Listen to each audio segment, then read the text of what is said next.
And thank you all for the discussion. I know that Senator Hickenlooper asked about data privacy and the importance of getting that done so that people have the ability to protect their presence online. And Mr. Fareed, I'd like to just ask you, when you look at this issue, what kind of added protection could having a federal privacy standard provide before people get into so much of this AI-driven content? Yeah, I wish I had good news for you, but I don't. So first of all, there's about 350 million people in this country, and our data is out there, and there's no bringing that data back in. So maybe we can protect the next generation and the one after that, but for the 350 million of us that have been on the internet for a few years, that game is over. Here's the other problem, is if you look at Gen AI today, to clone your voice, I need about 20 seconds of audio.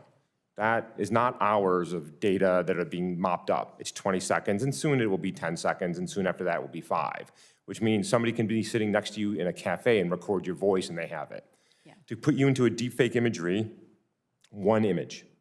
You got a LinkedIn profile? Done.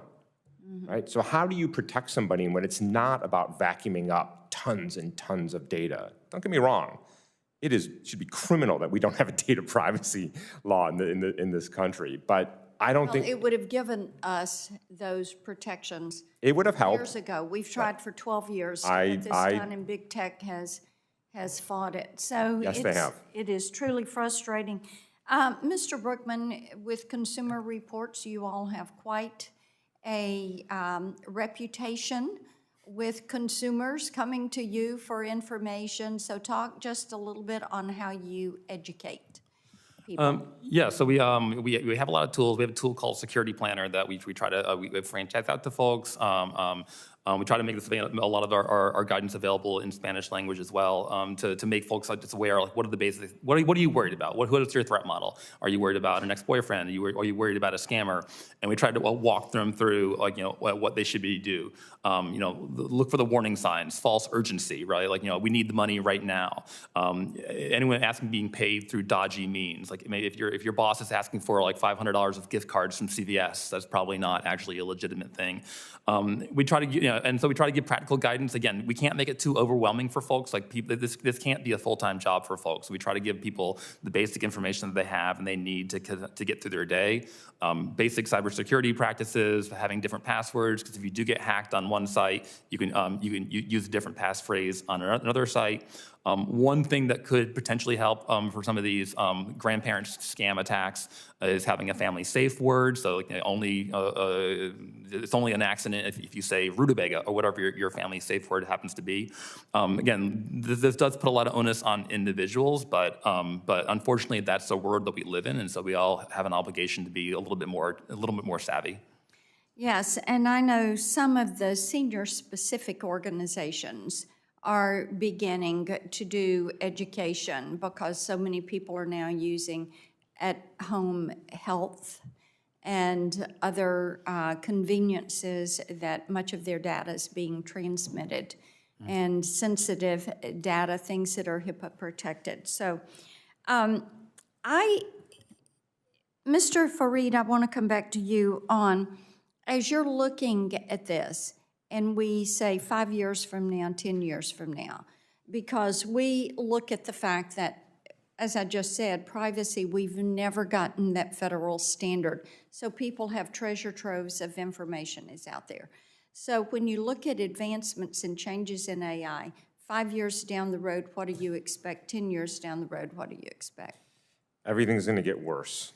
And by the way, I don't think it's 5 years. 5 years, here's something to think about. ChatGPT went from 0 to 1 billion users in 1 year. 5 years is an eternity in this space. We need to be thinking tomorrow and next year. But here's what we know. Hundreds and hundreds of billions of dollars are being poured into predictive AI and generative AI. The technology is going to get better, it's going to get cheaper, and it's going to become more ubiquitous. And that means the bad guys are going to continue to weaponize it unless we figure out how to make that unbearable for them. I think the threats are continuing. And I'm not extrapolating. right? We have seen this from the very early days of this AI revolution. From the very first days, we have seen the weaponization of this technology, and it's only getting worse. You cited the numbers in your opening statements. Those numbers will continue.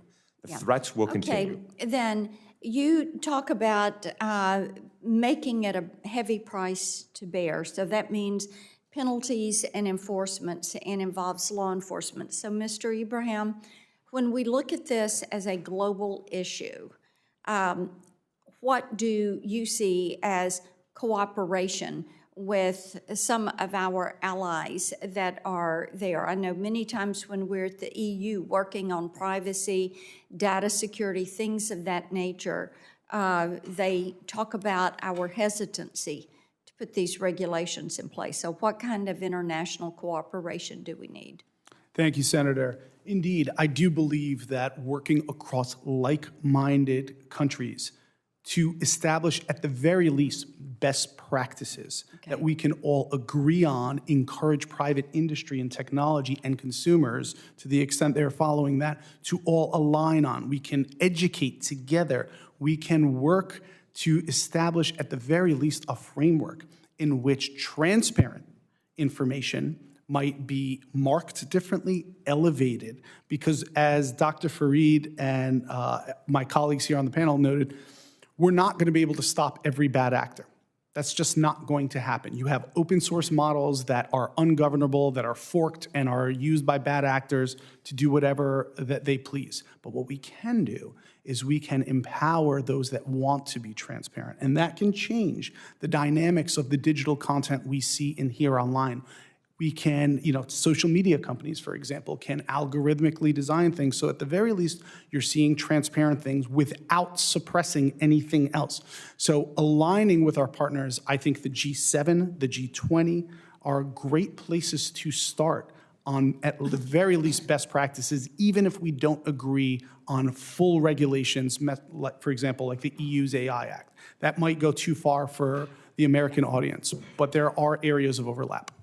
Excellent. Thank you, and I yield back. Thank you. And thank you, Phil.